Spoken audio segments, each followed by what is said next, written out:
I'm saying go live, and now it's saying preparing the live screen.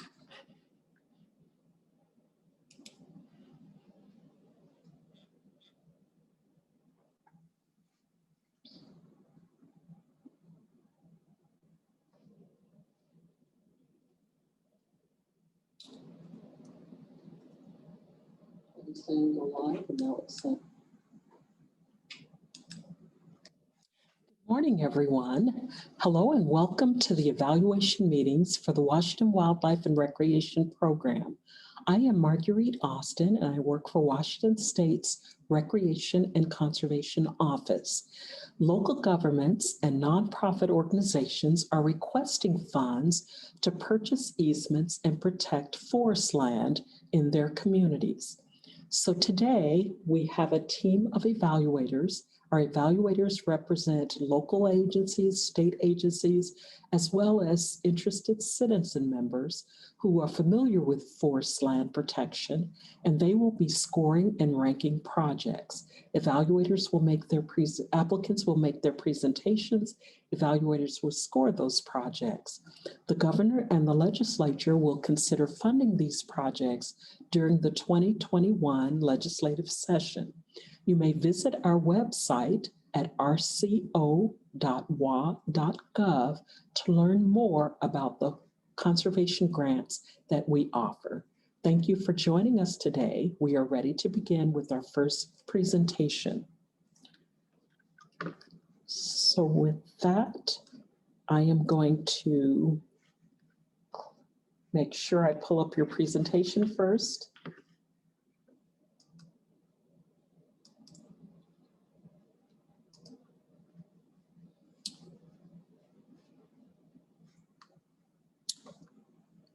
And now I'm going to turn the remote over to you, Darcy. And will you shake it around and see if you have control? Good deal. Then you may begin.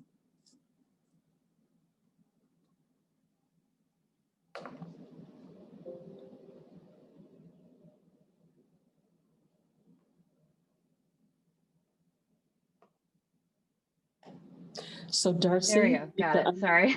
I couldn't find the unmute, sorry about that. Okay, great. Let me, oh gosh, I don't seem to have my notes. I'm so sorry. That's okay. 1 second, I was thinking they would pop up when I opened it, but didn't look like it. Okay, here we go.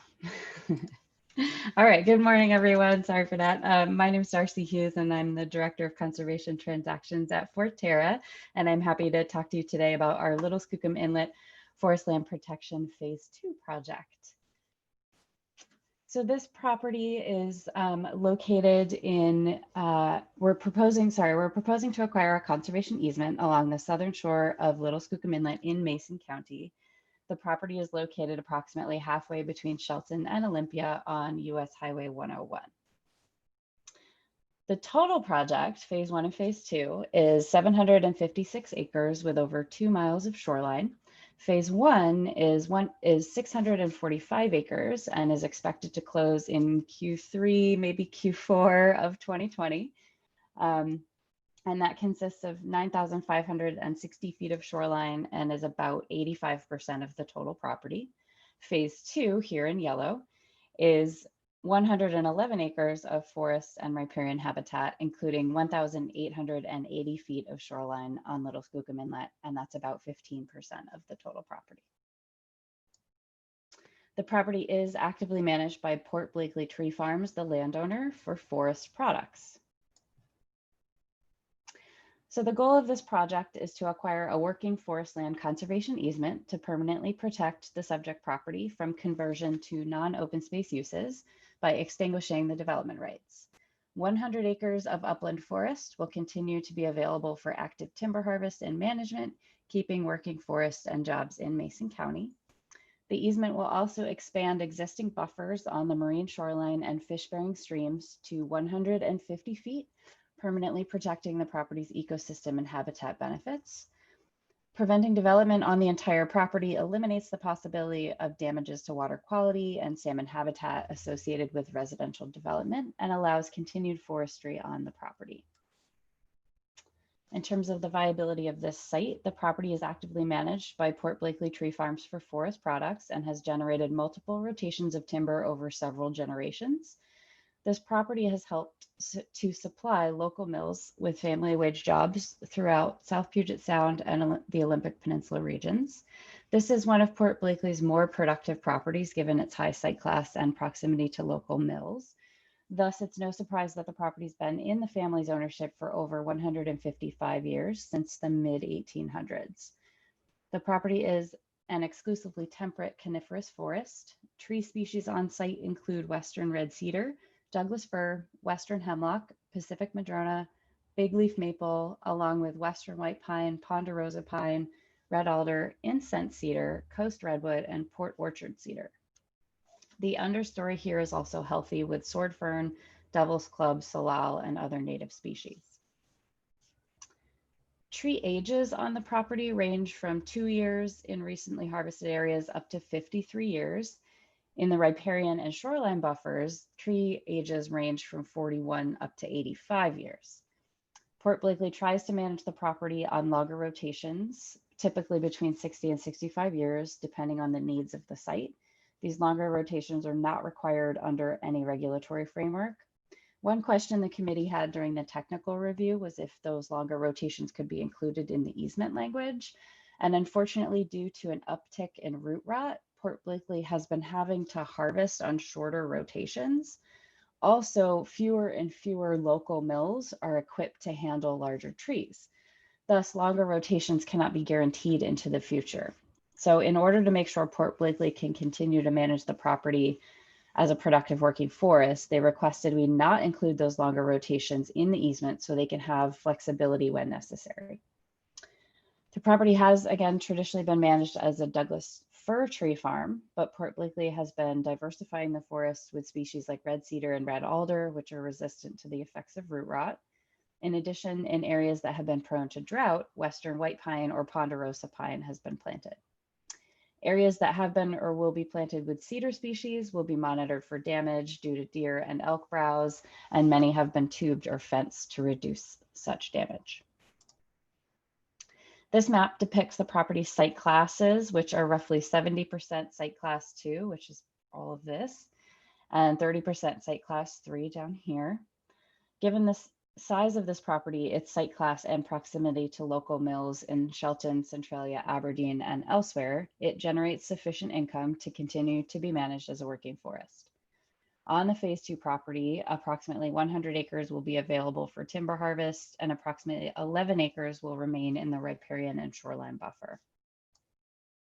In terms of forest land stewardship, Port Blakely's forest management plan includes discussions of protections for wildlife, including salmon and trout, bald eagle, and other species, management for forest health, including invasive species, insect and disease issues, and wildfire.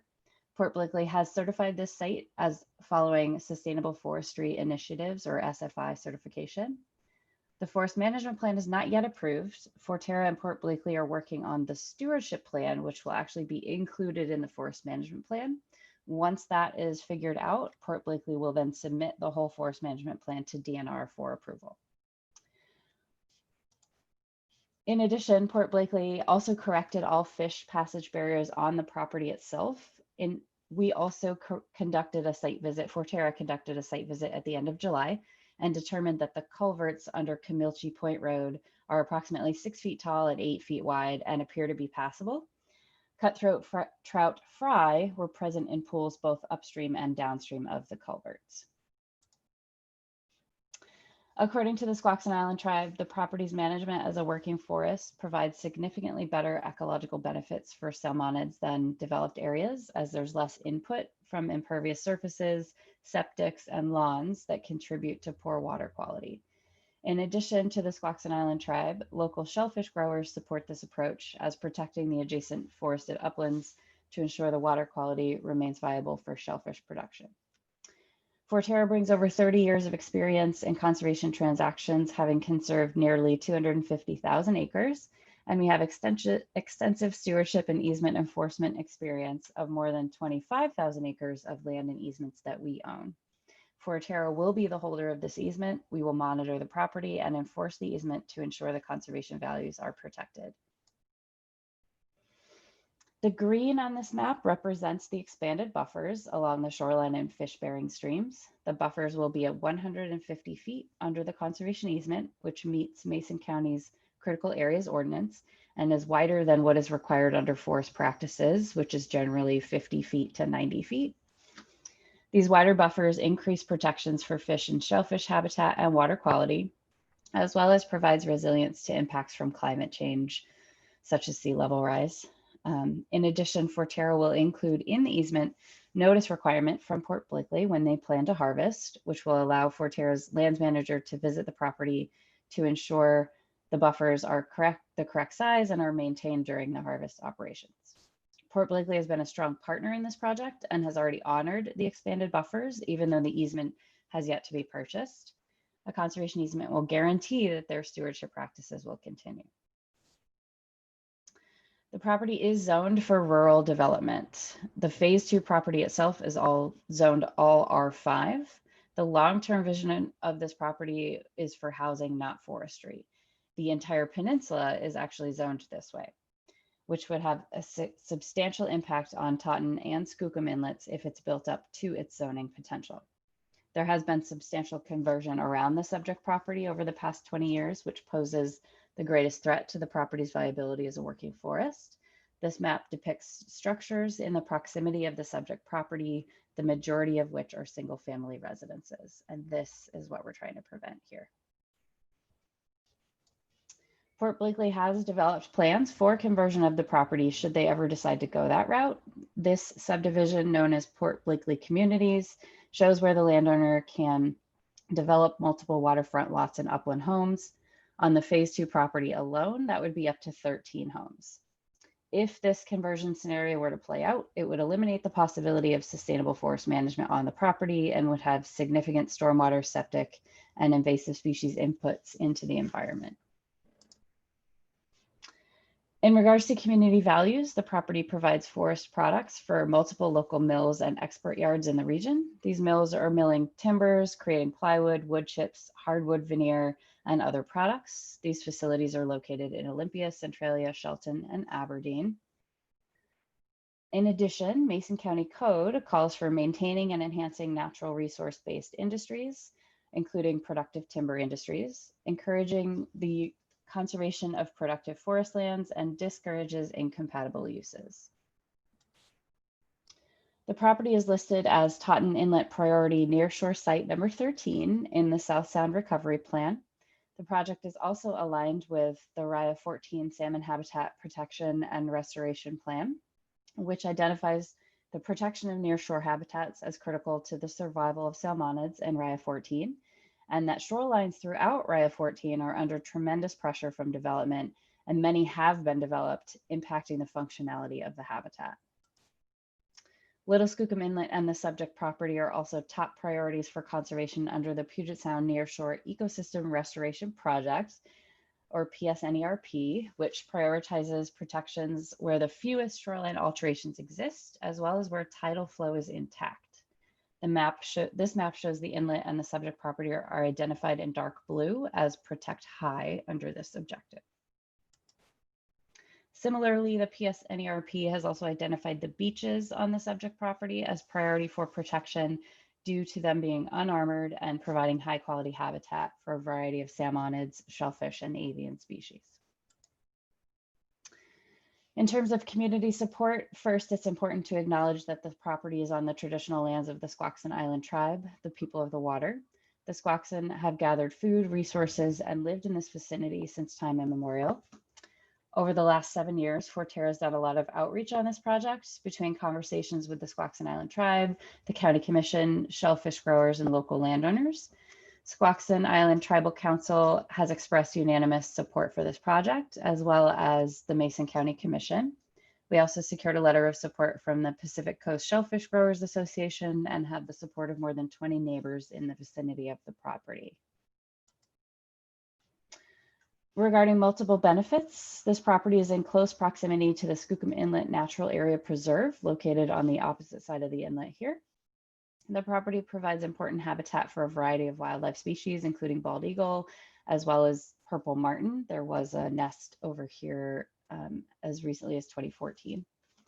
The Phase 2 property again contains 1,880 feet of undeveloped shoreline, critical for fish migration and foraging, and is a critical shellfish growing area for the Squaxin Island tribe and local shellfish businesses. Freshwater habitats on the property are home to fall chum. The marine shoreline along the property also provides habitat for juvenile chinook, coho, steelhead, and cutthroat trout. Unfortunately, the stream that is on the Phase 2 property here actually has a natural blockage just downstream of the road. There's a 3-meter tall waterfall. Oops, sorry. Which is a natural barrier to fish passage on the property. Let me get back to, oh, I gotta go back, sorry. Here we go. There's a waterfall right here on this creek that's a natural barrier for fish passage, but downstream of that barrier, fall chum do use this stream. In addition, despite the WDFW data not showing it here and not showing it here, we're actually working with WDFW to get their data updated for these two creeks. Port Blakely also recognizes the recreational benefits of forest lands and encourages neighbors and the public to responsibly enjoy the forest. Port Blakely currently allows for hiking, biking, horseback riding, and hunting, and that access will continue under the conservation easement. Port Blakely currently provides access to the Squaxin Island tribe for traditional cultural uses, and the tribe is proposing no change to this agreement under the conservation easement. Finally, Forterra is providing additional match above the minimum requirement. Our WWRP Forestland program ask is for $321,000, which is 45% of the total project costs. Our combined match of PSAR, ESRP, and community fundraising will equal $395,000 or 55%. We have also been ranked the #1 project for PSAR funding this year. And that is the end of my presentation. Thank you all so much, and I'm happy to hear any questions that you have. Questions or comments from team members?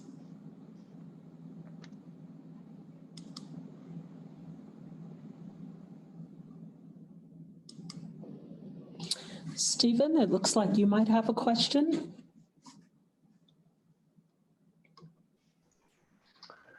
Hi, Darcy.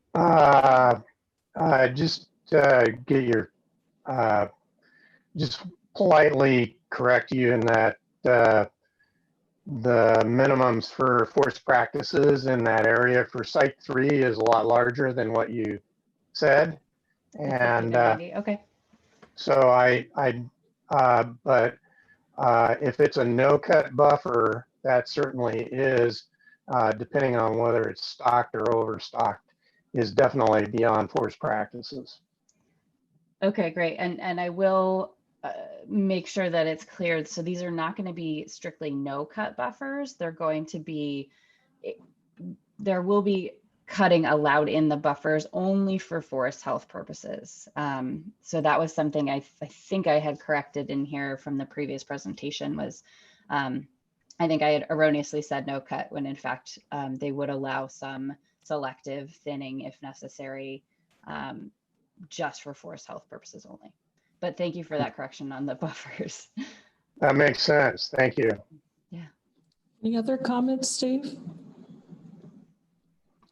Then we will move on to Sue.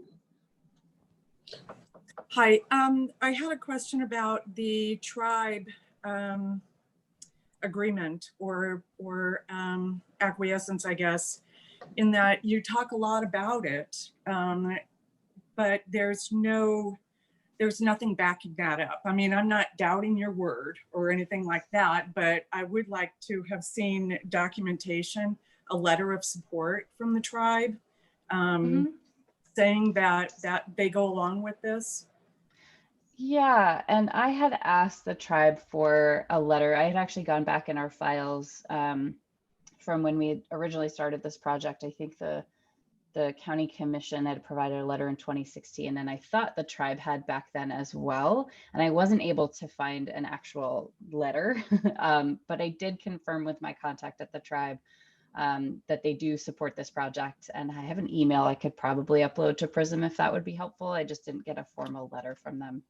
Could they not have sent a new formal letter in support rather than Yeah. trying to find the old one, or even just resent the old one? Yeah, and I did ask them for that, and I didn't get a response, unfortunately, from them. And I had asked a couple of times, and I wasn't Darcy, able to. if I can yeah. just help with that. So yes, Darcy, that would be good to upload the email where you did have some communication. So that would be good to kind of document your file. But Sue, we have official correspondence from the tribes that because of COVID-19, they have furloughed quite a few staff members. And so we're not able to get, even for doing our cultural resources work, there's not as many people available. And so that's most likely one of the reasons it'll be a little bit of a challenge for folks to get like official letters and so on. And I think it's just because they are working from home. They had to do a lot of cutbacks. And so the official word that they have transmitted to us, and we didn't get it from one tribe, we got it from several tribes, was that they have reduced staffing resources. So they're trying to answer some of our phone calls and some of our questions, but their timing is a little bit longer than what it's been in the past. And there are just some things that their staff is not doing right now. So I just wanted to kind of share that for your benefit as well. Is there any other questions? Thank you. You're welcome. Are there any other questions that you might have? Okay. Okay, Joe. And feel free, Joe, if you want to turn on your camera so that Darcy can see you. It's totally fine. But mostly unmute yourself. Yes, there we go. There you go. Hi, Darcy. Hi, Joe. Just a couple of follow-up questions, some in fact from this discussion post to your slides. On the tribal question, I think you referred to this. Is there a formal signed agreement between the tribe and Port Blakely for tribal use of the property? Yes, I believe so. I haven't seen the document, but yes, that is my understanding. And that would continue to be viable Yes. after the conservation easement is placed on the property? Yep, absolutely. Great. And this may be a question more for Stephen, but if forest practices buffer requirements are wider, what are they? Are they the same as the counties? Are they in this area? Are they 150 feet for the riparian setback? Or Stephen, do you have an answer for that? I will look it up and real quick. But I know that 90 feet is the max for site 5, and this is a site 3. And so, so it's somewhere between 90 and 150 feet. Mm-hmm. And county setback here is 150 feet, but that's not the jurisdiction, right? It's forest practices is what? Well, rules? Joe, on shorelines of the state, which this is, you have to meet both shorelines management as well as forest practices. In this case, shorelines is you can only harvest 30% of the volume every 10 years. And so generally and that's on a 200-foot landward from the ordinary high. So you would have to meet both that as well as forest practices. And my sense is if it's 150 feet, generally no cut except for forest health, that's probably definitely good. And that's probably, I guess my question is that exceeding a regulatory requirement? Yeah, I think so. But let me look it up real quick and I'll tell you. And thank you both. I'm not a forester, so I'm doing the Oh, yeah, best I can with these and- numbers. So I really appreciate your questions and your input. Yeah. Sure, and shoreline buffers, or as Stephen was, I think, just illustrated, there's so many cross jurisdictions that it's sometimes pretty hard to know. Yeah. I think those are my two areas that I was looking for clarification on. We'll give Steve a minute here. Any questions from any other team members or comments even? Well, I guess I have one more question, Darcy. The plat we saw, does that go through any level of county approval, or was that sort of a pre-submission, more of a sketch? That's a good question. I am not sure if that survey was, I think it was recorded, but I can double check on that. I'm assuming it would have had to have gone through the county in order to get recorded, but I will double check. And another question actually is is, Darcy. It was, yeah. was recorded? Great, good to know. And this is more out of curiosity than anything else, but the PSAR ranking, does that refer to large cap, or is that regular PSAR allocation for the RIA? That's regular PSAR. And so that That's funding regular would come PSAR. in 2021, again, assuming the legislature funds that program. So being ranked number one, we're pretty confident we'll get that funding, which is really exciting. Yes, and so that's within the RIA as a whole. Yeah. Regular funding, good to know. Thank you. It's Sue, Hey, go Joe. ahead. Oh, Yeah. Go ahead, Steve. So I'm just looking at WAC 222.30.021 and site class 2. The total width is 170 with a 50-foot cut buffer. But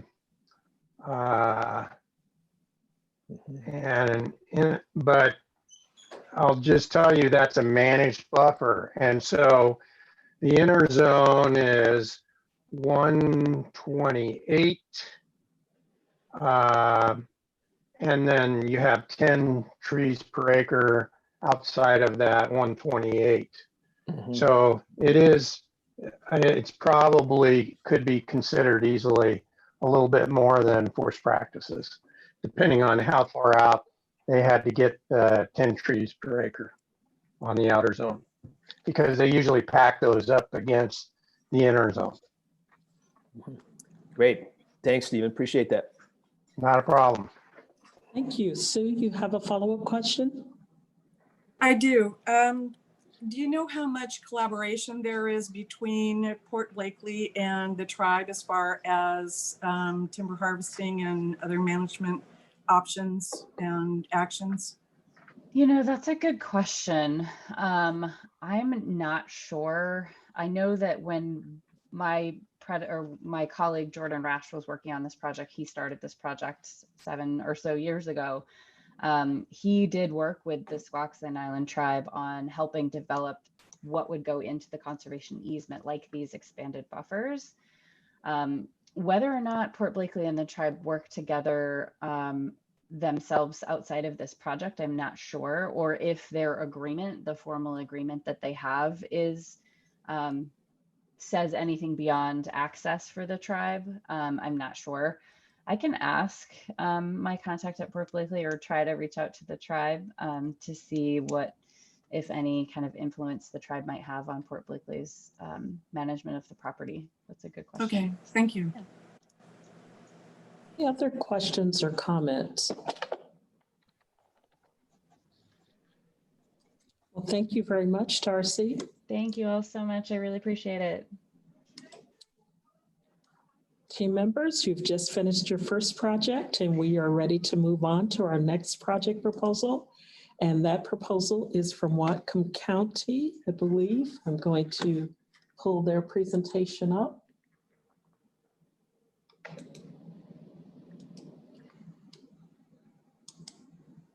This is the Moores Forestry. Hi, Becky. Hello. So Becky, I'm going to try to remember to do this in the right order this time.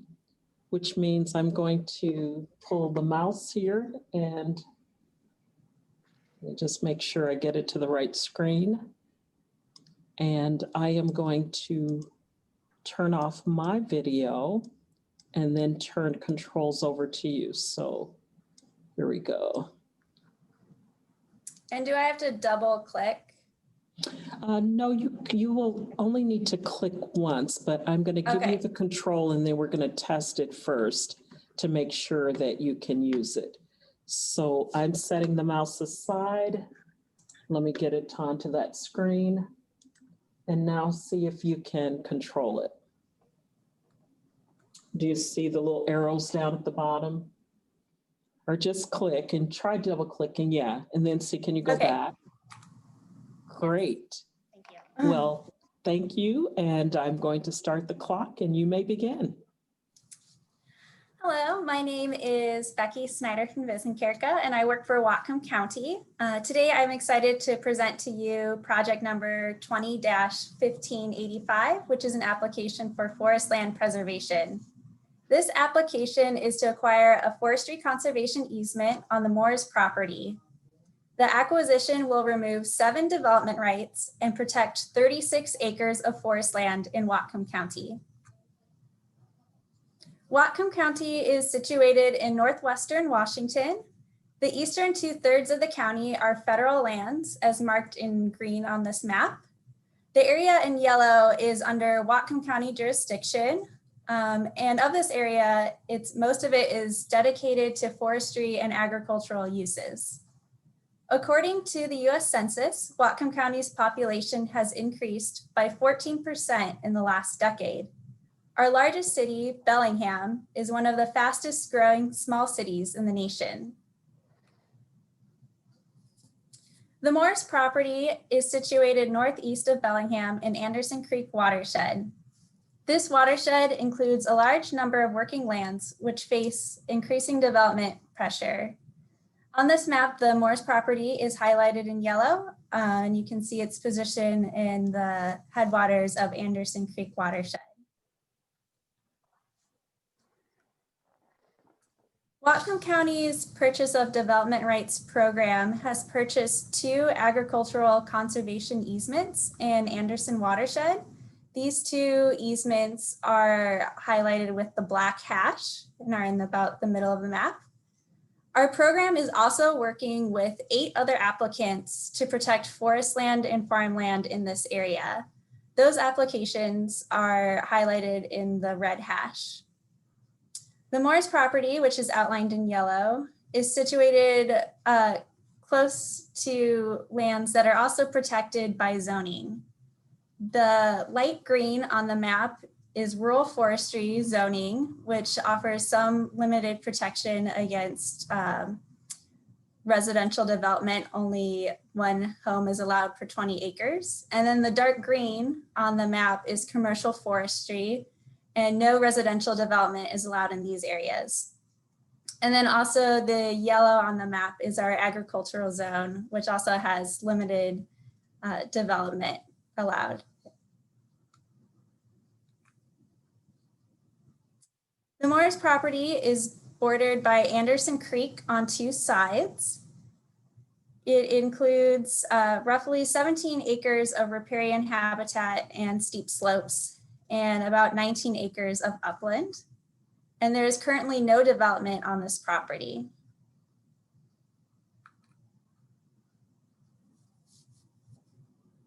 The site is available for timber production, with the upland 19 acres being predominantly western red cedar, Douglas fir, and western hemlock.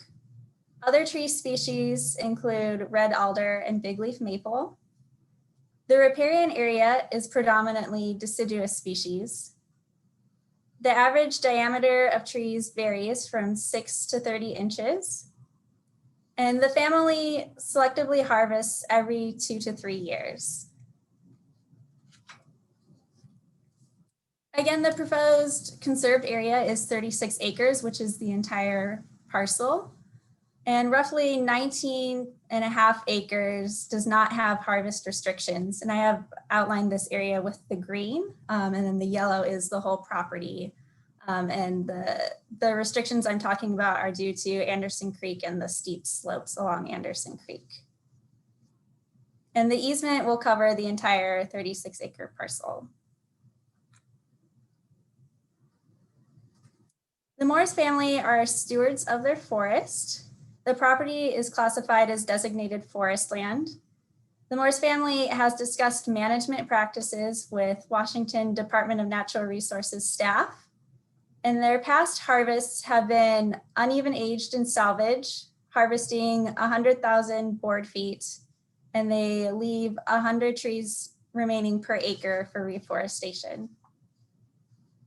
The Morris family maintains access roads only in the uplands. They also maintain a healthy riparian area about 150 to 200 feet along Anderson Creek, and this provides an important wildlife corridor. The Whatcom Land Trust will co-hold this easement with Whatcom County, and the Land Trust will be responsible for monitoring. The Whatcom Land Trust is an accredited land trust and has experience monitoring forest land conservation easements. They currently hold 94 conservation easements protecting over 9,000 acres. Of those easements, 40 protect 6,000 acres of forest land. As for stewardship practices, the landowner is supportive of obtaining a forest management plan.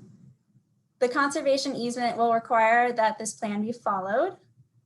The landowner is also interested in protecting the riparian area, which is pictured in this photo.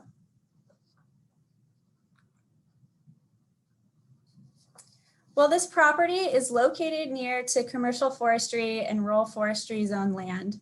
Its zoning is rural 5, meaning that residential development is allowed for every 5 acres. This makes the threat of development tremendous. This property has one of the highest development potentials in the area, with 7 remaining development rights. This map shows the potential additional development units in the area. The Morris property is in the middle of the map. It's outlined with the dark black outline. And as you can see, it's located fairly close to the rural forestry and commercial forestry zoned areas. The zoning I have boundaries are marked with the black dash. So it's just 1 property away from rural forestry zone and then 2 properties away from the commercial forestry.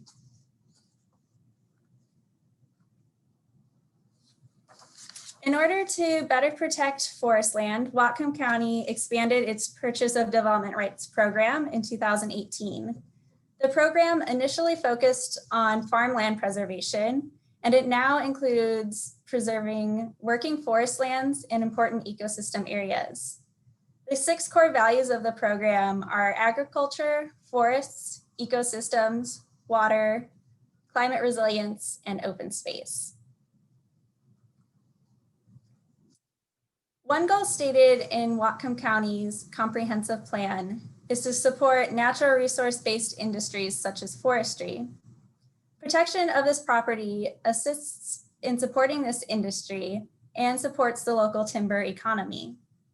It also provides scenic beauty in an area being rapidly developed.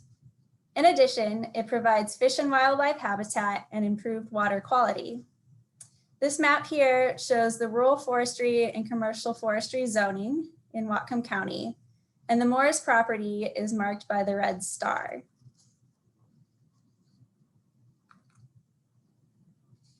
We have also obtained community support from Lummi Nation, who has written us a letter of support.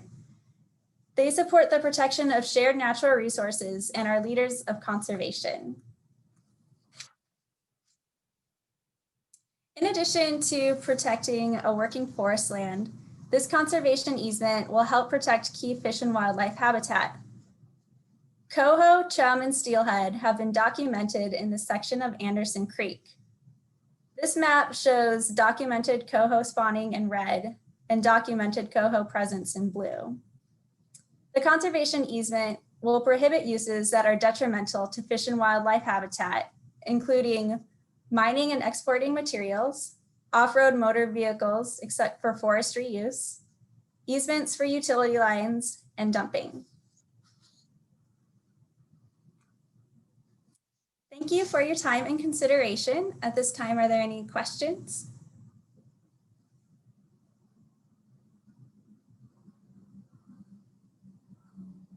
Questions and comments from the team?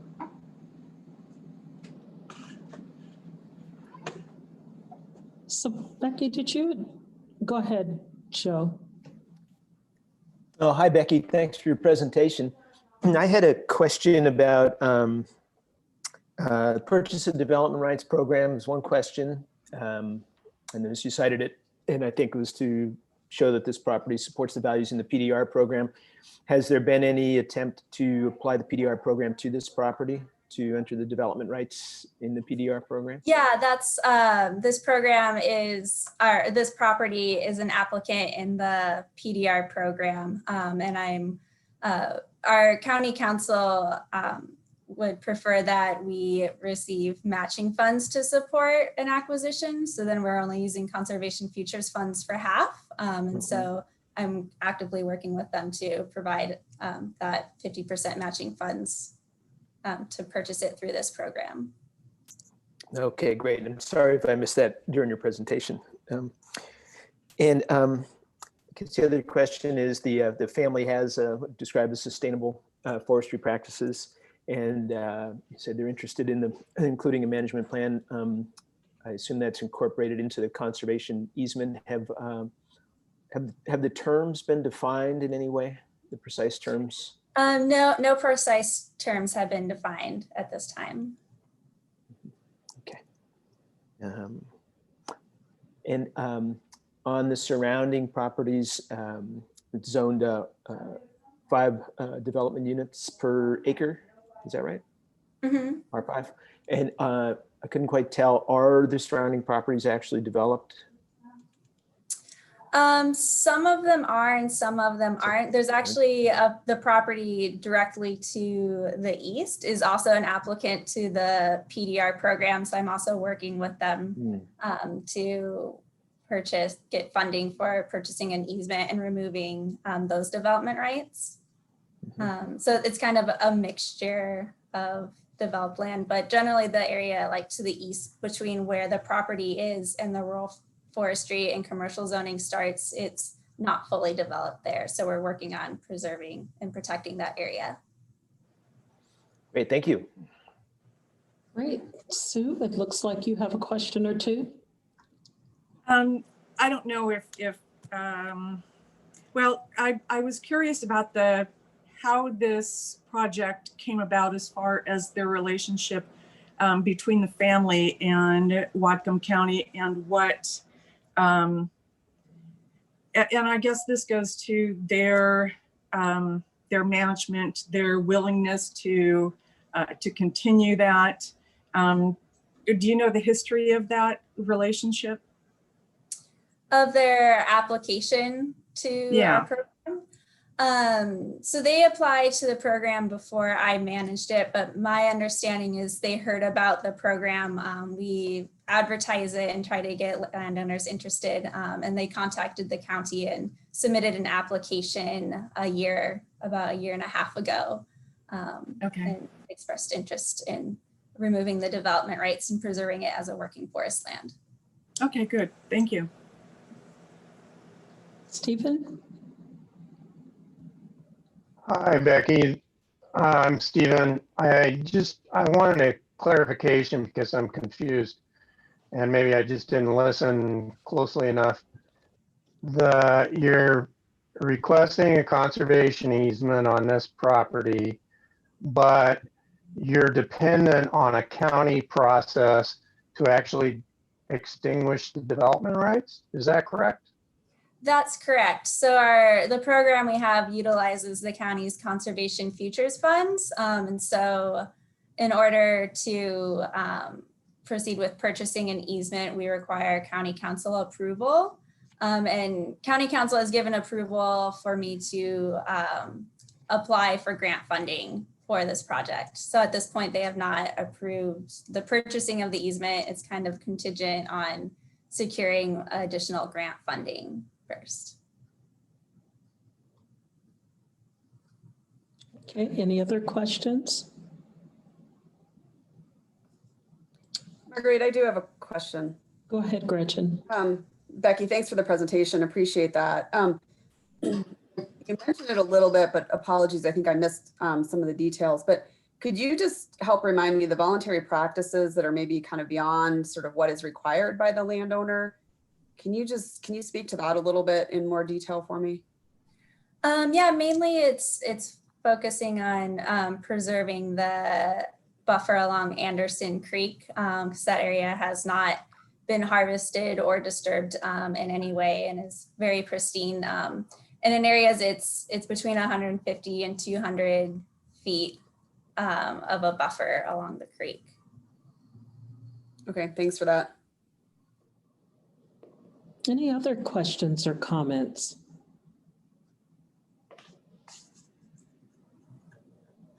Becky, would you, this is Stephen, would you consider the fact that they do uneven age management as opposed to even age management as a conservation practice? Yeah, I suppose so.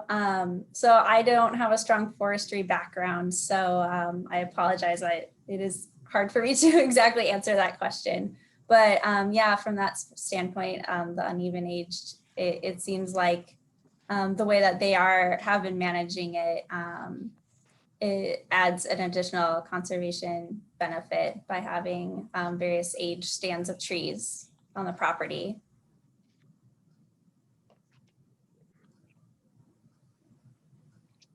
Anything else from advisors?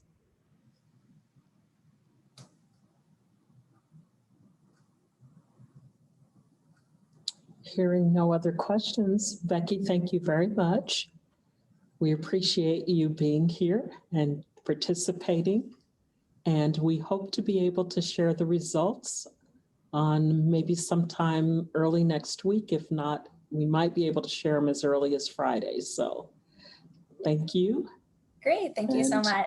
We will talk to you again soon. Bye-bye. Bye. Team members, our next project proposal is scheduled for 11:15. So that means that you have time for maybe a little bit more an extended break. So why don't you take your break right now, and then we'll start up with King County. Pardon me, we'll start up, our project is at 11:30. So we have a longer break. So why don't you folks take some time? You can quickly check messages and all, and we plan to get King County on the line and ready to go at 11:30. Thank you.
Marguerite, can you hear me?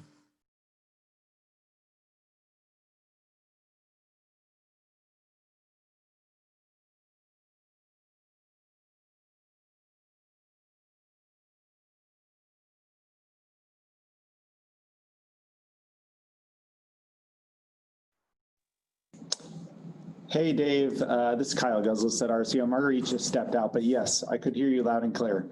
Okay, great. It's been silent. They wanted us to log in at 11:10, and I'm like, it's okay. Thank you. Yeah, she just walked right back in the room here. I'll let her take her seat back. Fair enough. Thank you.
Social skills.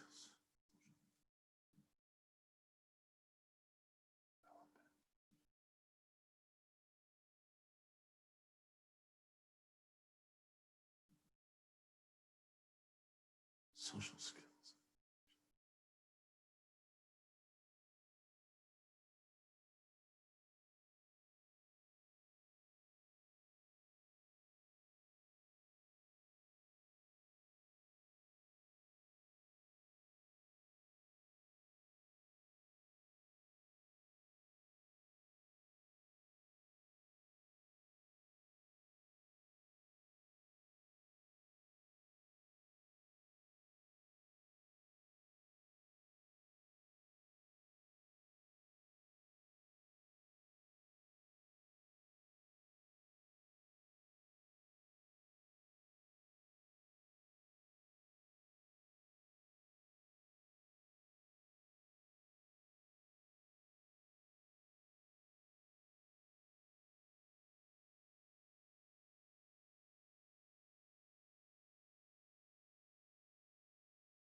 Hi, Dave.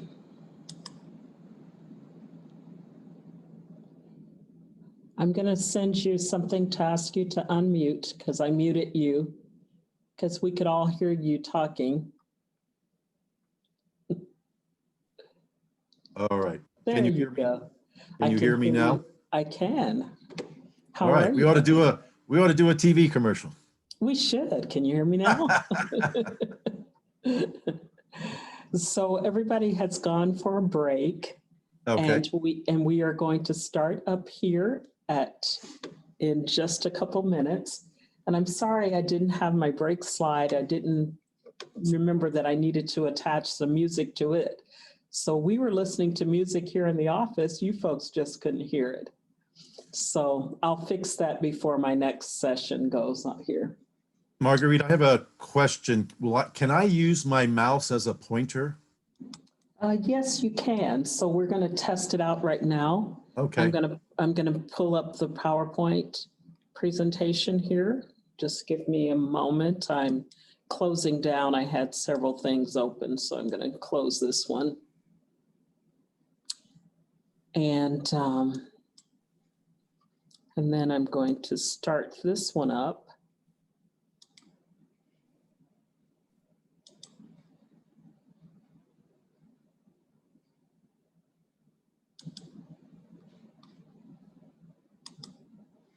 I'm going to share my screen. So are you seeing? Yep. And now do you see let me go to the next slide here. I think I have to do this. Say share.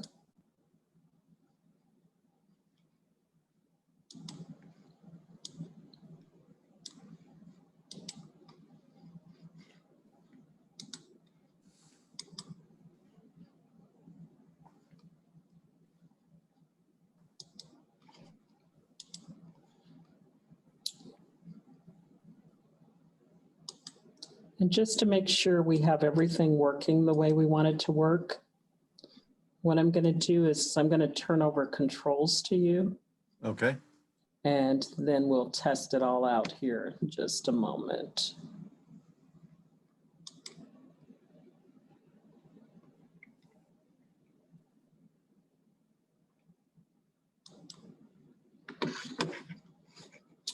Okay, so I'm going to start up the presentation. Now, why don't you see if you can control it? You might have to double click first. Okay, and then see, can you go back? Uh-oh. How do I go back? Use the arrows on your keyboard. Ah, okay. Whoop. So I'm going to get rid of that. Now try the arrows on your keyboard. You might have to double click first. Now see, can you use your arrows to go back? There we go. That's how it works. Okay, so use my arrows, but I can use my mouse as a pointer. Okay. Yes, when it's time for you to point, yes, you can use your mouse. And we're going to get started here in just a moment. All right.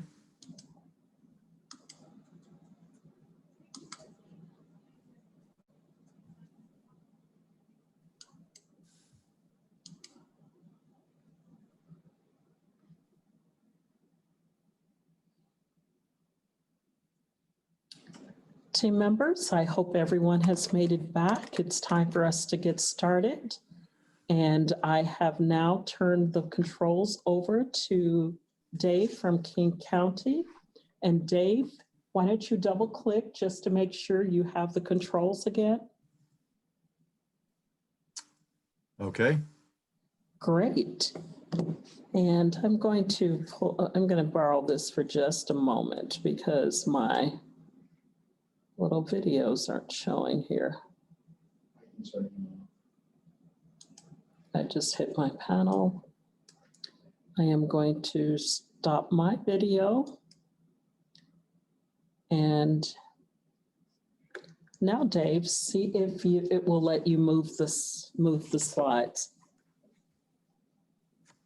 All right, let me double click.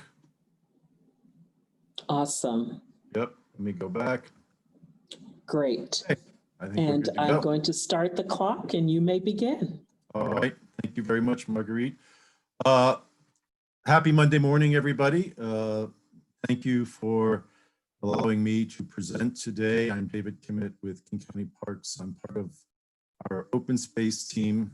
A big part of my job is working on acquisitions, both fee and easement. And today I'm presenting our proposal for funding to support acquisition of a conservation easement at Camp South on Vashon Island. Vashon is located on the southwest part of Vashon Island. Vashon Island is in the southwest part of King County, out there in Puget Sound, just north of the city of Tacoma.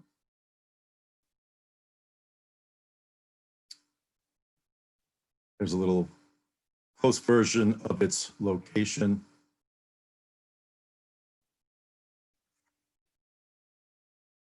Camp South is 381 acres of mostly forest.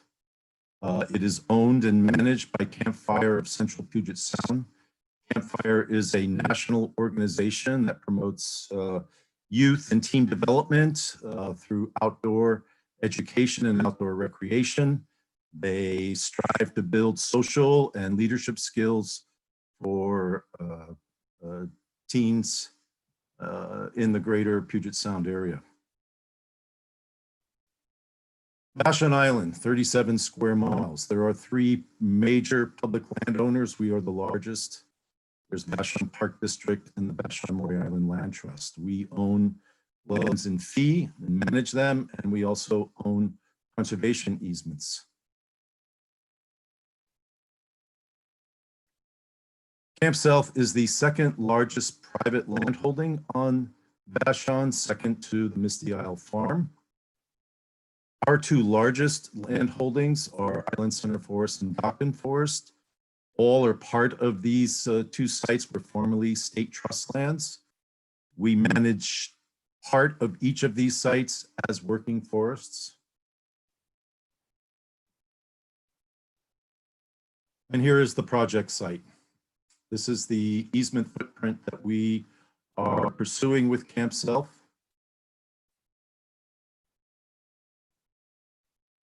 In 2011, we bought a shoreline easement of approximately 101 acres. Oh, geez. Hang on, getting a call. Shoreline easement that removed all development rights along the shoreline. And here's the footprint of the new conservation easement that we are pursuing with Camp South. This new easement has 3 separate parcels on it. And I want to point out, no, I'll wait a second. Phase 1 is going to encumber 2 of the parcels through King County funding.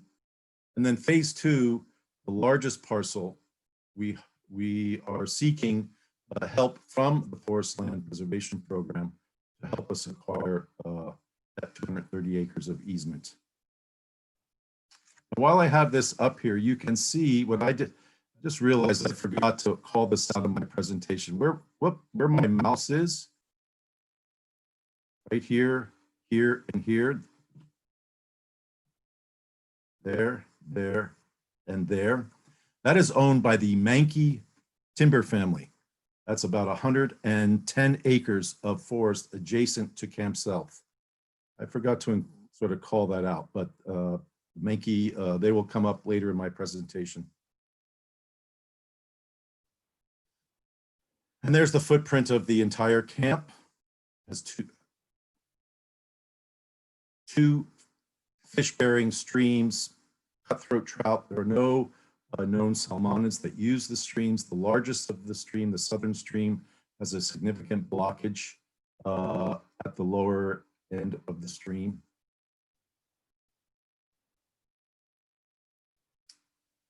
And the camp has developed areas. There's a main compound down by the shoreline. There's an upper compound. These include dormitories and cabins for staff and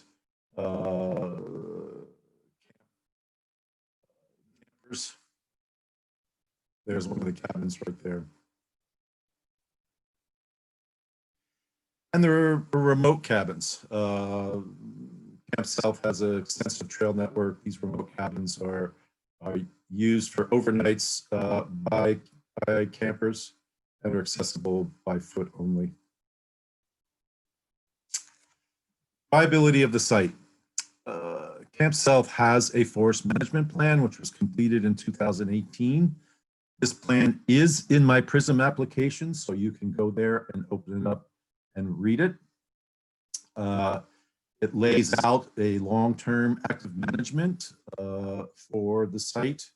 It has identified 12 unique forest stands, totaling 381 acres. That's the entire size of the camp. Of that 381 acres, 173 acres are deemed harvestable, and the rest has been set aside as reserved, sort of no harvest areas.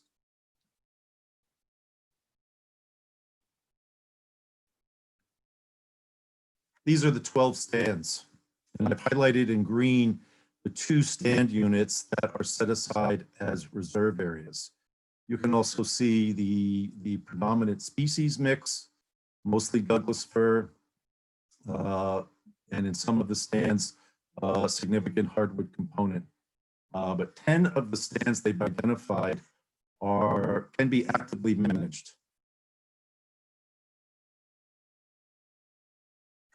And so I've kind of called out these different sort of camp areas that the plan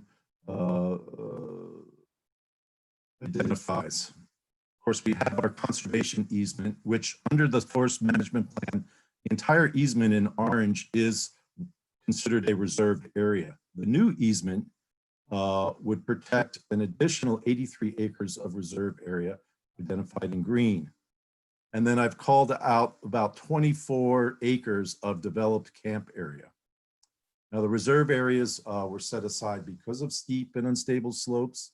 You can see particularly that large stream corridor at the southern stream. These are riparian areas.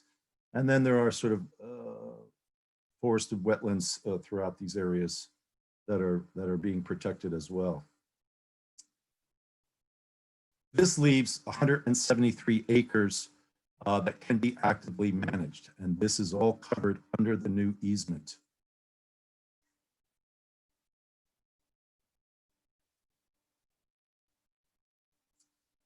And so there is the new easement. Now I want to sort of clarify here that King County is pursuing a conservation easement on all 280 acres, including camp areas. We would allow, under our easement, we would allow these camp areas to exist. Our goal, and what our easement would prohibit, is any residential development. Camp buildings would be able to stay, but Camp South could not, take one of those areas and build a private home for someone. And that's the ultimate goal here, as we're trying to protect this entire site from any future residential development.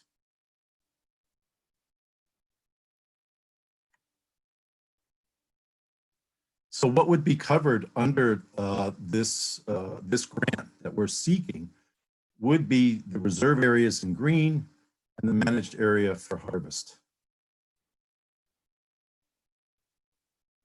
Would not cover the developed camp areas in yellow.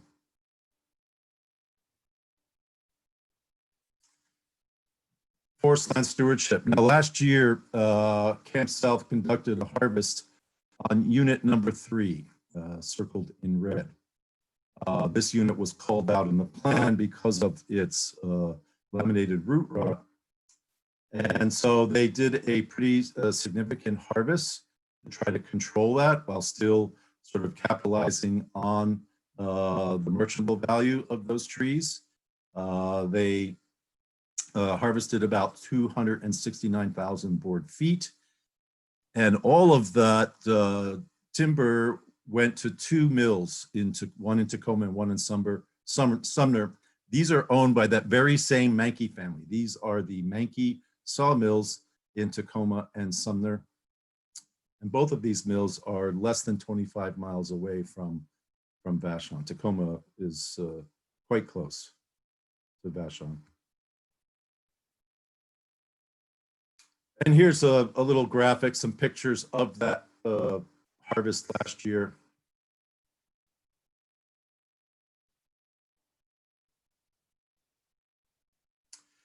And future harvests are planned on about 70 acres in units 5, 6, and 8 over the next 10 is minimum. It's sort of like 10 to 20 years.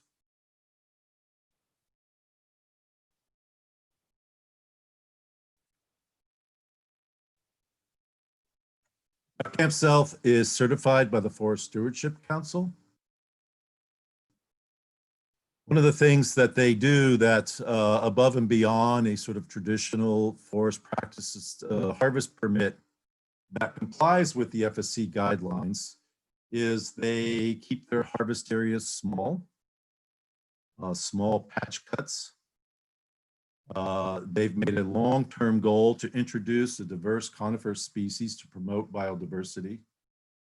And they're actively controlling invasive and non-native vegetation, which is not required under a forest practices permit, but is something looked favorably upon by FSC. Now, with the entire easement, we would now protect all of the shoreline at Camp South over 1.5 miles.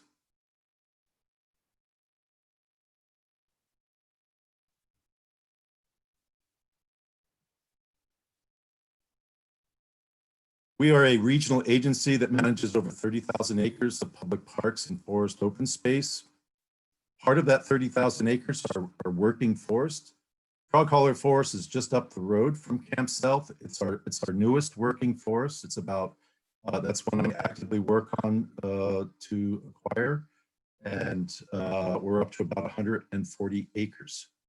King County also owns and monitors 144,000 acres of conservation easements. The largest easement is the former Weyerhaeuser tree farm out in Snoqualmie, the Snoqualmie Tree Farm. It is now owned and managed by Campbell Global.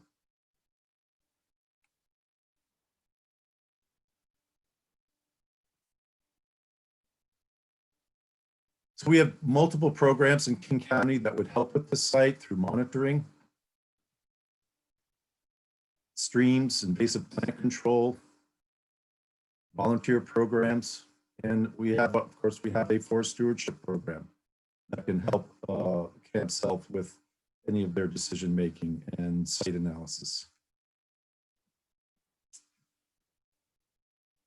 And the camp has a commitment to work with youth conservation crews. Here is a WCC crew they hired after last year's restoration to do some of the post-harvest site restoration and also to build a new trail out on the camp. Threat of the land. Campfire Central Puget Sound and Camp South is a tax-exempt organization. The camp has been in existence for 100 years this year. It relies upon camp and timber revenue. But as everybody, as we've all, adjusted to the unique conditions under the current pandemic, Camp South has had to cancel all of its normal summer programs. And so its revenue has been severely impacted, and this easement is going to help them stay viable. And of course, our primary goal, one of our primary goals, is to remove any future development on this site. If the camp were to suddenly decide to sell and cease operations and to sell to a large, a single owner, or divide up the site into multiple rural residential units, then we lose, not only lose this working forest, but we fracture this forest. And so our goal with this easement is to protect the entire camp property intact in perpetuity. Community values. Now, King County has multiple plans and initiatives that this project fits very nicely into. I'm going to cover 3 of them. First and foremost is the local community service plan for Vashon and Maury Island. This was adopted in 2017. It lays out some very clear goals and directions. Probably number 1 is that the island it relies upon a sole source aquifer. So the protection of forests and wetlands and shorelines is very, very critical to those folks that live on Vashon and rely on that aquifer. It also calls upon King County to partner with the Land Trust and other local partners to work on habitat and forest protection and conservation. Another major initiative in King County is the Land Conservation Initiative. This was adopted back in 2018, has 6 primary target areas. Its ultimate goal is to protect the remaining forest, farmlands, and shorelines in King County. And we've identified over 65,000 acres throughout the county in those 6 major land categories that you can see on the slide. And the third major plan that this project falls under is our Strategic Climate Action Plan. It has also set out some very aggressive, proactive, long-term goals to reduce greenhouse gases, protect forests, and I've identified some of the specific actions we'll be undertaking over the next 5 years. And within that plan, it also lays out some science-based objectives, management objectives for forests throughout the county, including timber production. That plan supports working forests.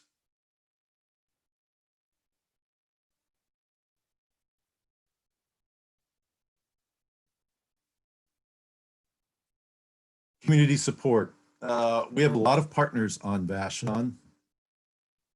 Everyone on everything, all but 2 of those listed on that listed there on that slide are island nonprofits. But we also have support from the Puyallup tribe on this project, from the Northwest Natural Resource Group, which holds this certificate. They hold the FSC certificate for the camp. And those letters are on my PRISM application. Finally, multiple benefits of this project. Obviously, by keeping the camp intact and viable, we can provide those youth, those outdoor recreation opportunities and outdoor education opportunities for youth of Greater Puget Sound. This easement would allow a public trail that would connect Frog Holler Forest to the north and our Spring Beach natural area to the south. So it provides a public benefit. And as mentioned, it protects 1.5 miles of Puget Sound shoreline.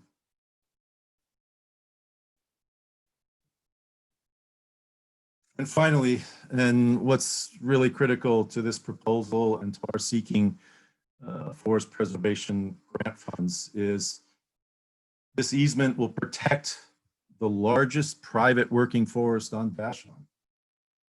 And that is something that we're committed to. We support local working forests, and we're actively working with Camp South. They are a great partner, and they are fully on board in working with this to put this easement in place. And on that, I say thank you for your time. Thanks for allowing us to present our proposal today. Great, thank you very much. Questions and comments from the team? We'll start with you, Sue. Hi. I do have a question going back to, you said that you were going to manage through small patch cuts. But according to the most scientific literature that I've read lately, reducing the effects of climate change and increasing forest resiliency to the effects of climate change talk about treating things on a landscape level versus small patch management. So, and also,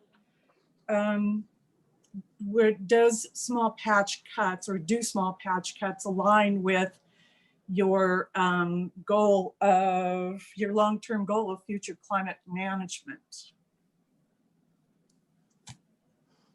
Well, I guess first off, under the Forest Stewardship Council certification, which certifies working forests all over the world, they promote that FSC, those FSC guidelines are quite clear in trying to reverse that historic trend of large cutting, that we saw here in the Northwest, down in South America and the Amazon. So I'm just saying that the Camp South is complying with some of those very critical guidelines. So any working forest is going to have to remove trees. And in this case,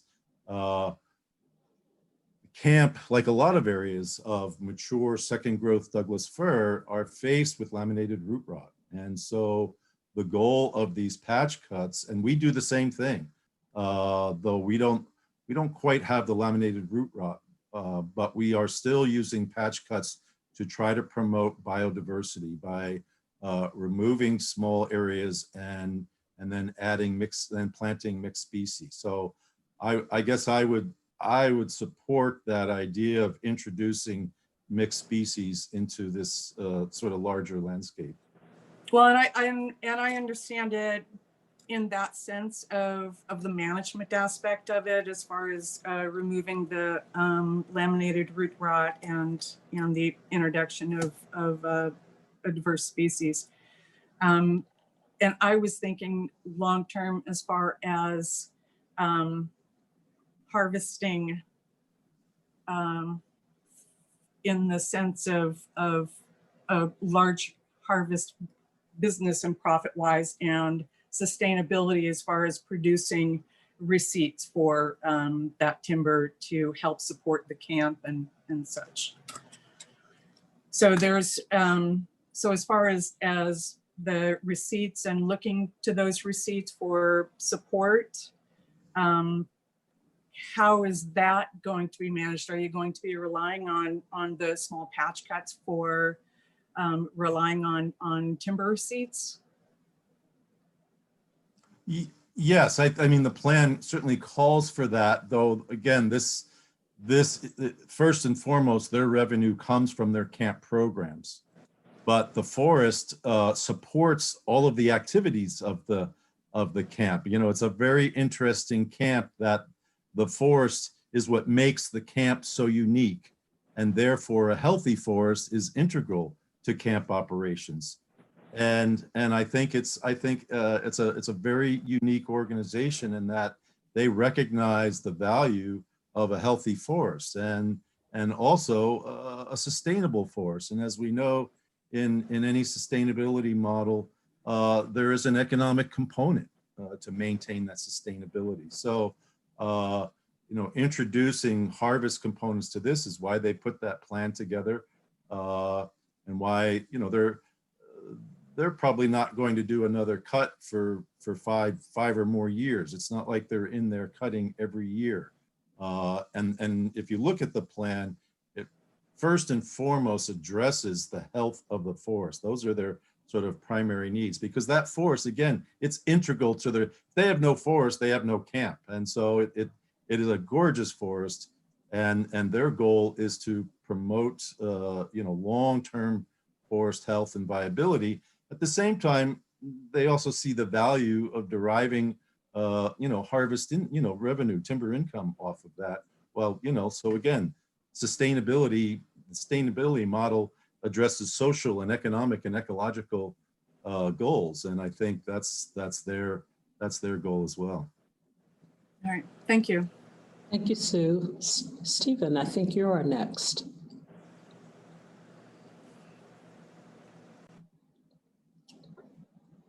Couldn't unmute there for a minute. Thank you. So I have 3 questions. One is, you mentioned the blockage on the stream south towards the south end of the camp. Is that a human-caused blockage or a natural blockage? It's a human-caused blockage. It literally goes sort of right through the developed camp area, which is why it hasn't been restored. And it's also, I guess I could have highlighted that one of the opportunities of this new easement is the ability to work with them to maybe daylight or relocate that stream. Right now, that blockage is not covered by the existing conservation easement, but under the new easement, we now have this, permanent long-term partnership with them. So, yeah, it's a large culvert, long culvert.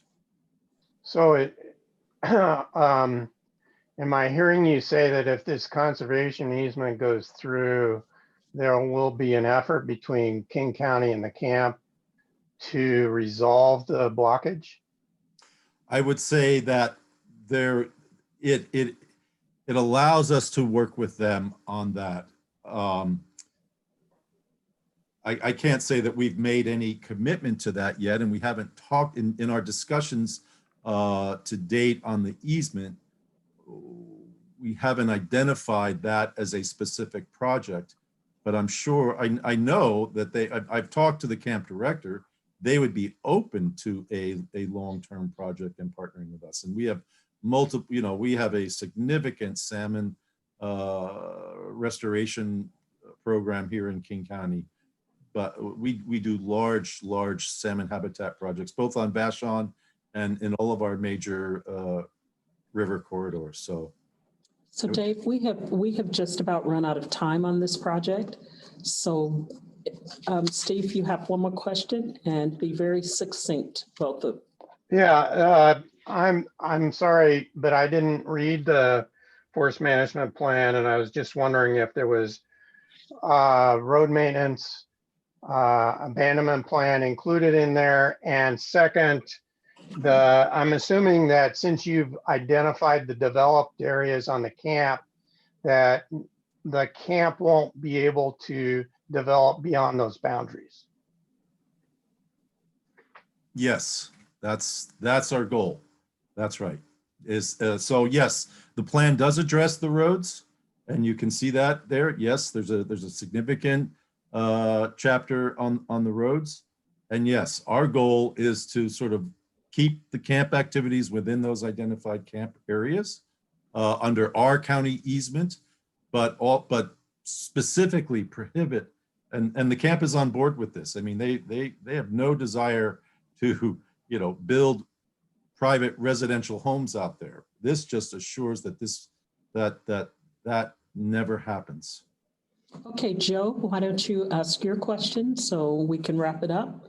Sure. Thanks, Marguerite, and thanks, David. A couple of quick questions, I think. The camp's under FSC certification now. Will third-party certification be part of the requirement of the conservation easement? Will it be written into the easement? I haven't talked about that specifically, to be honest, but we probably will. We haven't got there yet on that. Okay. But yeah, we probably, I mean, they did it voluntarily, and I think for them, it makes sense. And I think we would, yeah, I think we've identified that as a goal in the easement to have that certification. Okay, thanks. In other words, Joe, just to be clear, we don't have a draft easement in hand yet. Okay. We're still raising funds. Yeah. So we've worked some basic sort of overarching goals. And I would say that, yeah, I think I would agree that having that certification would be a requirement. Yeah. And threat, if I understand the threat correctly, it's not that there's imminent threat of residential conversion. It's if the camp were to go out of business, that would be the most likely conversion of the camp property into residential development, and getting the easement on the property now is for that potential future threat. That's that right. right? It takes that potential threat completely off the table. Okay. And prior to the laminated root rod harvest, had there been a regular regime of timber harvest, or was that sort of the first harvest and then a plan going forward every 5 to No, 5 years or this so? A couple of those pictures I included showed some 10 and 15-year-old stands. So this was about their 4th harvest they've done historically, and it did start with as it does for a lot of people who own significant stands of mature second growth Douglas fir. They suddenly realized they had a root rot problem, and they have been addressing that over the last 20 plus years. Great, thanks. That's all my questions. Thank you, David. All right, thank you, Joe. David, it says in your application that you're planning to protect 280 acres. And then in your presentation, you started to talk about acres that were going to be in reserve versus acres that would be used for harvest. Can you cite those numbers again? Can I go back to the slide? Because, okay, here it is. The entire camp is 381 acres. We have 101 acres already in an existing easement.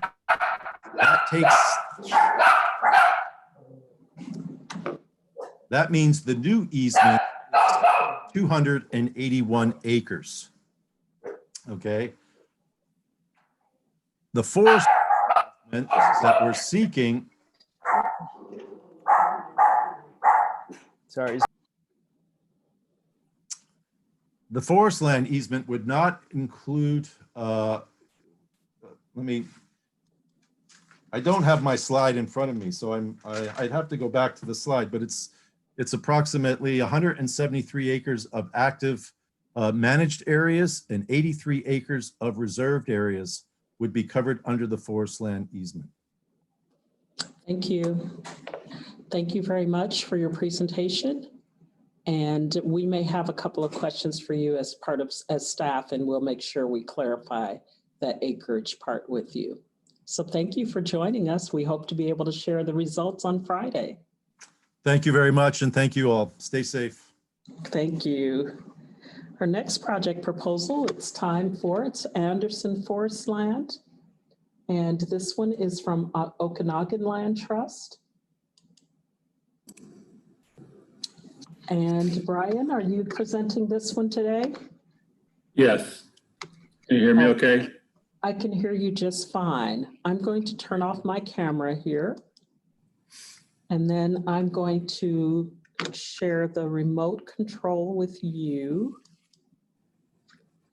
And then I'm going to make sure I get it onto the right screen.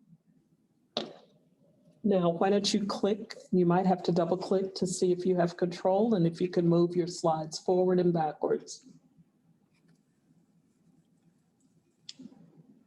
Let's see. So if you double click, yeah, now go see if you can take your arrow keys and go back. Okay, looks like I got it, yeah. Okay, great. Then you may begin. Okay, good afternoon. My name is Brian Cook. I'm the operations manager with Okanagan Land Trust, and I'm presenting the Anderson Forestland project, which is 20-1805. So start with a little bit of background about OLT and our conservation easement portfolio. OLT covers a large service territory in eastern Okanagan and western Ferry counties. We hold currently 29 CEs covering 10,500 acres. Many of these CEs have a forestry component. In particular, 4 of them have conducted forestry activity within the last few years in consultation with OLT.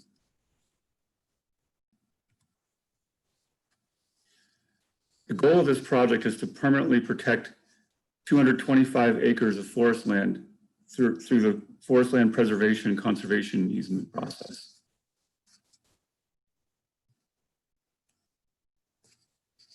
The project is located in Okanagan County, which is the yellow area on the lower left map. It is in the Tunk Valley area, which is in the eastern portion of the county, about midway up in the north-south direction. The property lies about 20 miles northeast of Omak and about 9 miles east of the town of Riverside. It is also adjacent to another large CE held by OLT, which I will discuss more in a bit. The property comprises 2 parcels of 225 acres total. It was bought by the grandfather of the current owners in the 1930s, whose name was Anderson, and hence the project name, and has been in the same family since. It was passed along to the current owner's uncle in the 1960s, and the current owners, the Petersons, inherited it in the early 1990s. At one time, there was a small cabin on the property, but there are currently no structures. Criteria 1, viability of the site. Listed here are the main tree species, which is a mix of pine, fir, and larch typical of the area. Ponderosa pine is the predominant species, and the vast majority of the site contains soils that are suitable for significant ponderosa pine stands. The data shown here is from an NRCS Forest Land Productivity Report, which was included as supporting material in the Forest Stewardship Plan, which I'll discuss further in a moment.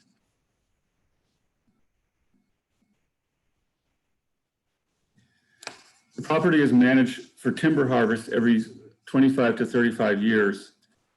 It was logged in the 1920s and again in the 1950s, and then in the early 1990s. Per the schedule that it is on, it is about due to be logged again presently, and we hear from the landowners that the next harvest is planned within the next 2 years. Income need and other circumstances, along with the condition of the forest, dictate when the logging occurs.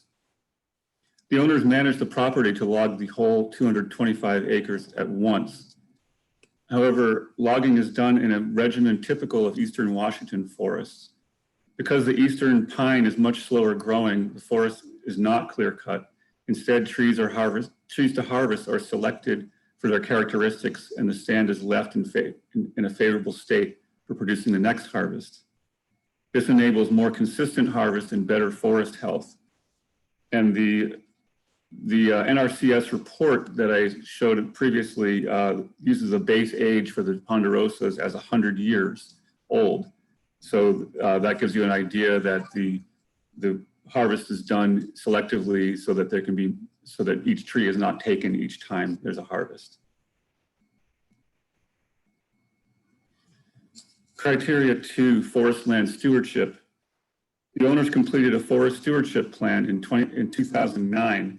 It was owner authored, DNR approved, and additional materials were supplied by NRCS. In addition to periodic timber production, the plan addresses forest health, fire mitigation, and wildlife habitat. Management practices listed in the plan include continual thinning and pruning and use of the EQIP program, habitat improvements such as snags and thickets, recycling of nutrients where feasible, and practices to minimize compaction using timing and methods of management activity. And finally, invasive weed control on the property. When we talk to the Petersons, they emphasize the importance to them of forest stewardship, which promotes habitat and forest health in addition to sustainable harvest.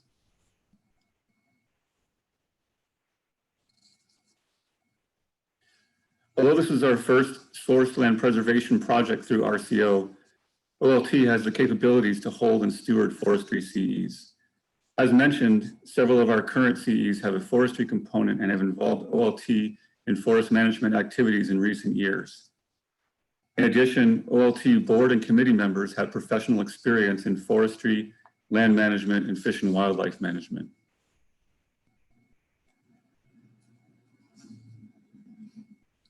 The owners worked with Cascade Fisheries to replace an illegal culvert that was blocking fish passage with a bridge over the East Fork Tunk Creek. This project was funded through the RCO's FFFPP program and completed in 2013. In addition to fish passage, this project also aided with flood mitigation as it allows increased stream flow during flood stage. The East Fork Tunk Creek contains native rainbow trout. However, a lower barrier currently blocks salmon and steelhead passage.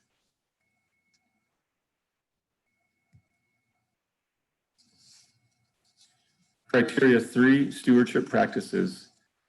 The CE will require an approved forestry plan as well as prior notification and approval by OLT of all forestry activity. As discussed previously, the owners are adamant about stewardship practices which support wildlife and forest health. We will work with them to implement these measures in the CE. Additional funding for the CE will be coming from the National Fish and Wildlife Working for Wildlife Initiative, and therefore will entail habitat protection requirements in accordance with Working for Wildlife goals. I'll talk a bit more about Working for Wildlife in a few moments. Criteria 4, threat to the land. The area is zoned R20 or up to 1 home per 20 acres. Since the property is 225 acres, there would be potential for 11 homes. The owners indicate the desire for up to 2 potential home sites of 2 acres each along existing roads. The Petersons received offers to subdivide and sell their property in the early 2000s, and relative proximity to towns and the wooded and scenic setting would make the property attractive for rural development in the second home market. The Tunk Valley, where the property is located, has been a fairly active real estate market. In the past 5 years, about 75 properties have sold in the area, the majority of which are between 10 and 40 acre parcels. This map was created using data on real estate transactions from the county assessor and shows the recent trends in the last 5 years. You can see where the Anderson property is in the lower part of the map, and the shaded parcels have undergone real estate activity in the last 5 years.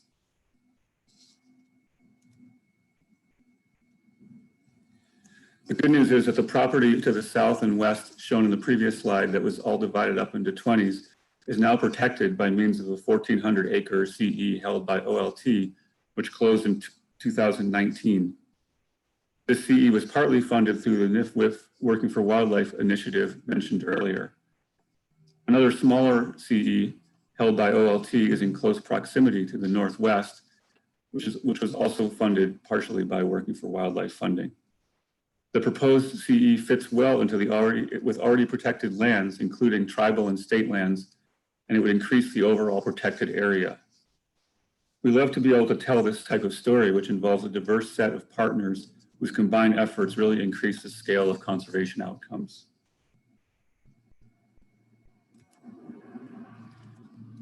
Criteria 5, community values. As you have probably surmised by now, the property lies at the heart of the Working for Wildlife highest priority area. Working for Wildlife is a collaborative effort funded by the National Fish and Wildlife Foundation, which brings together a variety of partners, including OLT, the Okanagan Conservation District, the U.S. Forest Service, Colville Tribes, Conservation Northwest, and several others listed here. Working for Wildlife focuses on preservation of habitat and migration routes for some key wildlife species, including mule deer, lynx, and sharp-tailed grouse. Additionally, the initiative aims to protect traditional agricultural uses, including working forests, as evidenced by this quote from the Working for Wildlife business plan. I'll just read the applicable part. The initiative also aims to promote traditional agricultural uses and values that families have maintained for generations to ensure that we still have working ranches, forests, and wildlife coexisting here 100 years from now. Before leaving the subject of Working for Wildlife, a quick note. Working for Wildlife provides primarily capacity funding for the partnership organizations and some very limited acquisition funds, but success of the initiative really relies on acquisition funding from other programs such as RCO in order to move forward with land protection.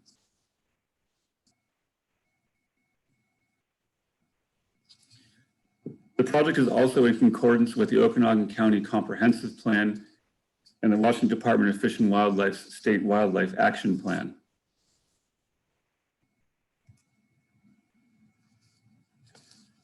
The owners hire a local family logging operation located in the Tunk Valley for all logging activity on the property, promoting truly local jobs and economy.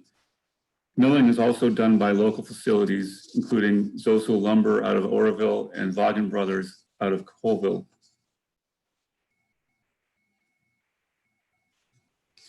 Criteria 6, community support.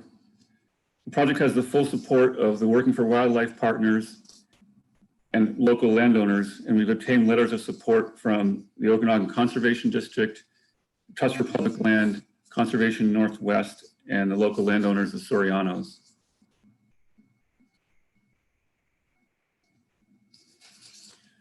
Criteria 7, multiple benefits. Preservation of the area as forest land also provides additional benefits. This is a high priority wildlife habitat and migration area, and this project would ensure that it continues to function in these capabilities by keeping it as open, undeveloped space. Light recreational uses, and especially hiking, would continue, which are compatible with the forest land purpose of the easement. The owners also indicate openness for research and educational uses in the future for the property.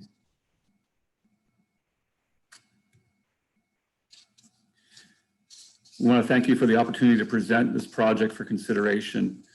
We're excited to be submitting our first project in the forest land category, and we'd love to take your questions at this time. Thank you very much. It looks like we're going to start our questions with Sue. Hi.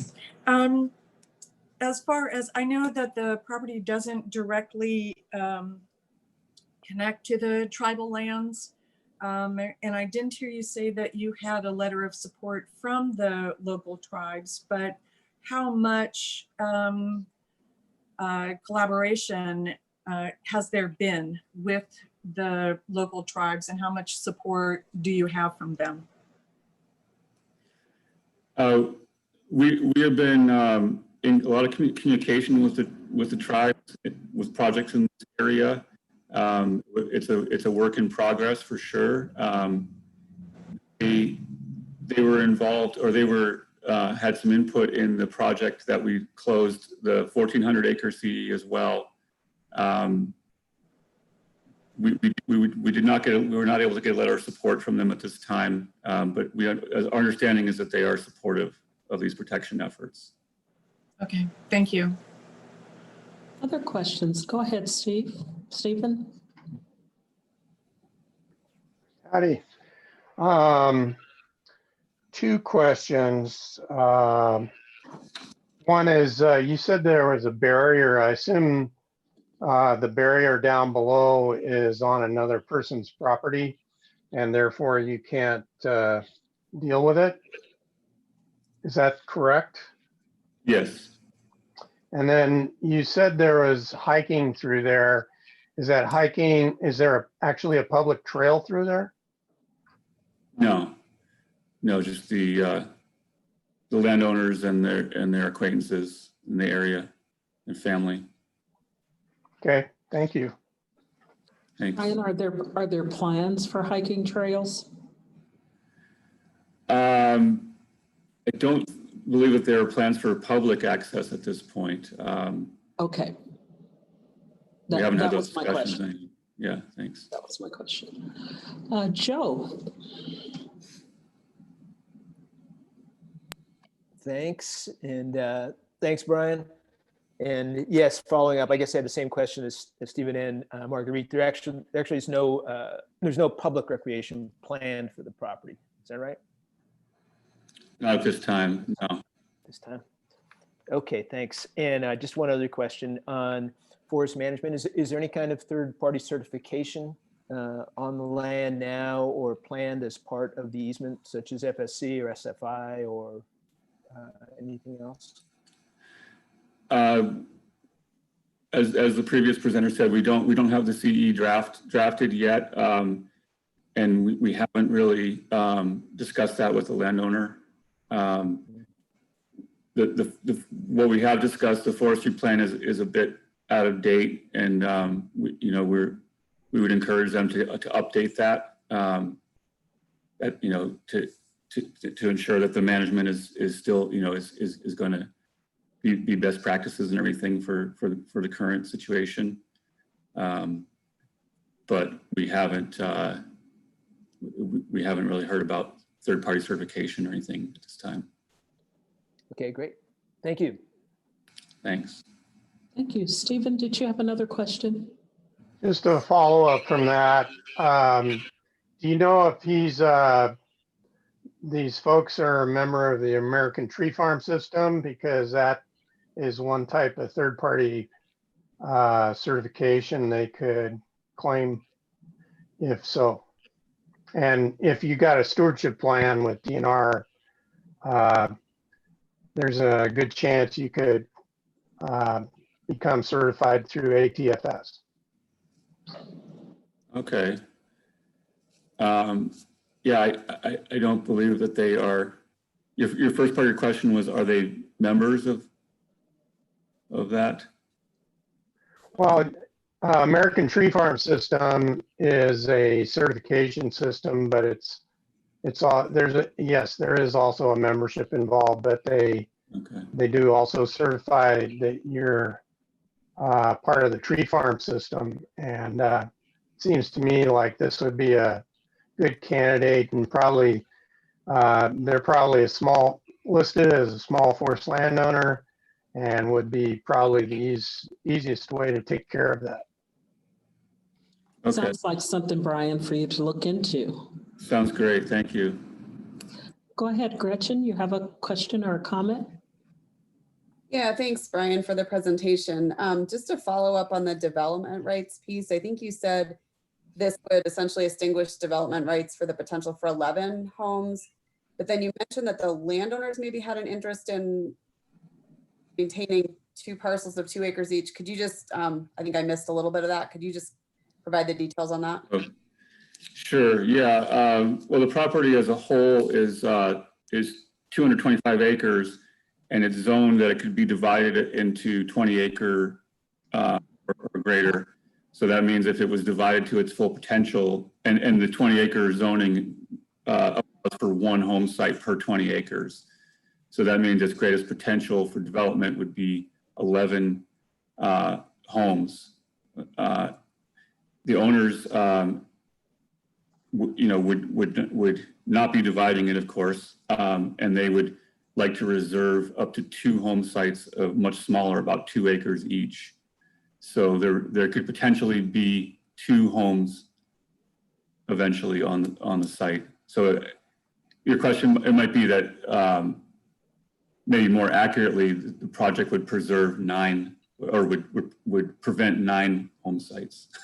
That's what I think you're asking, right? Is that if with no protection there could be 11 home sites, with protection there could be 2. Right, 2 on 4 acres, it sounds like. So, okay, thank you. Yeah, great, thank you, yeah. Any other questions or comments from team members? Well, thank you very much, Brian. I think you've answered all the questions, and we Great. hope to have results by Friday. Great, thank you so much. All right, thank you. Team members, believe it or not, you have just finished, at least, or you're nearly finished with your work as evaluators for the Forestland preservation category. Are there questions or comments or thoughts about the criteria that we've been using, or anything else that's happened during this meeting?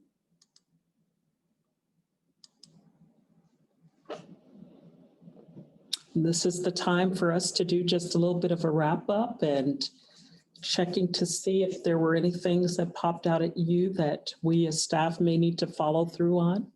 Go ahead, Stephen.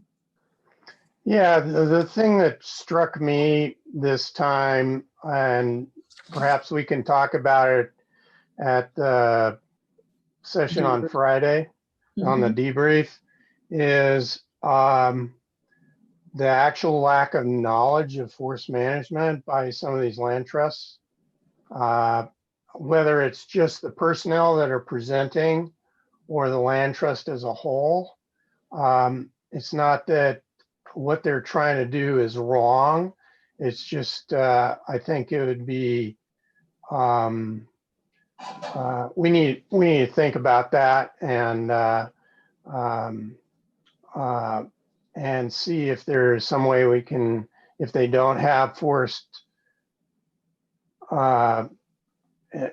if they don't have forestry expertise, then maybe get them some technical assistance along the way or something. And Stephen, I think a part of it is you're saying is it's a challenge when they come and present a project and the person presenting doesn't have the expertise and they don't have somebody from their organization that's there to help answer some of the questions that were coming up. Correct. Okay. Okay, thank you. I appreciate that comment. Other thoughts or comments that you folks want to share or things that jumped out at you? So hearing none, I'm going to remind you that it's now time for you to take another look at your scores and to make sure you've scored all projects, all criteria. And as soon as you are ready, you may submit your scores. So we here at RCO are sitting anxiously awaiting.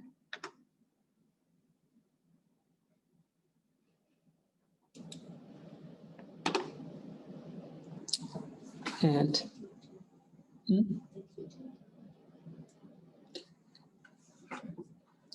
okay, I'm going to, just for the benefit of those of you that have been watching from YouTube, we are finished with our forest land preservation evaluations for the day. And we thank you so much for joining us. And we hope to be able to post the results of the evaluation on our website. You just go to rco.wa.gov, look under the grants section for WWRP Forestland, and the scores and the rankings will be posted next week. Thank you very much and have a great day.